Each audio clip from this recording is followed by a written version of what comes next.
दोस्तों नमस्कार, आप सभी का एक बार फिर से स्वागत करते हैं आपके अपने YouTube channel Bhojpuri store channel में। मैं हूं रविंद्र। तो दोनों भाई का एक साथ प्रमोशन चल रहा है। जी हां दोस्तों, आखिर क्यों मैं आप लोगों के बीच इस बात को बोल रहा हूं, इस वीडियो के अंत तक आप लोग बने रहिएगा, सब कुछ जानकारी आप लोगों को मिल जाएगा।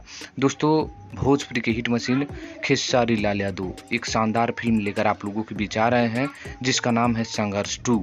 जबकि पवन सिंह की बात करें तो वो भी एक फिल्म लेकर आ रहे हैं आप लोगों के बीच, जिसका नाम है हर हर गंगे। दोनों फिल्म 20 अक्टूबर के आप लोगों के बीच रिलीज हो रहा है, लेकिन दोनों का प्रमोशन एक साथ देखने को मिल रहा है।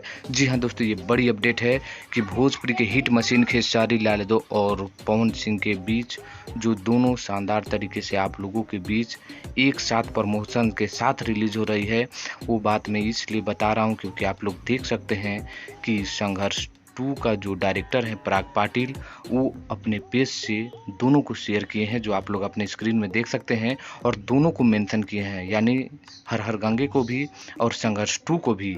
जबकि वहीं चंदन उपाध्याय जो ये हर हर गंगे के जो डायरेक्टर हैं, उन्होंने भी दोनों को शेयर किया है, हालांकि वो सिर्फ हर हर गंगे को टैग किए हुए हैं। तो बस ऐसे ही प्रमोशन चल रहा है, दोनों भाई का प्रमोशन लगा हुआ है, और दोनों भाई का प्रमोशन जो है हिट मशीन खेसारी लाल यादव और पवन सिंह का यूपी, बिहार, झारखंड, मुंबई, दिल्ली सभी जगह प्रमोशन एकदम जोरों शोरों से चल रहा है। तब इन दोनों में आप किस फिल्म को देखेंगे, नीचे कमेंट करिए, और किसका प्रमोशन आप करेंगे ये भी कमेंट करके बताइएगा। मिलते हैं नेक्स्ट वीडियो में। धन्यवाद।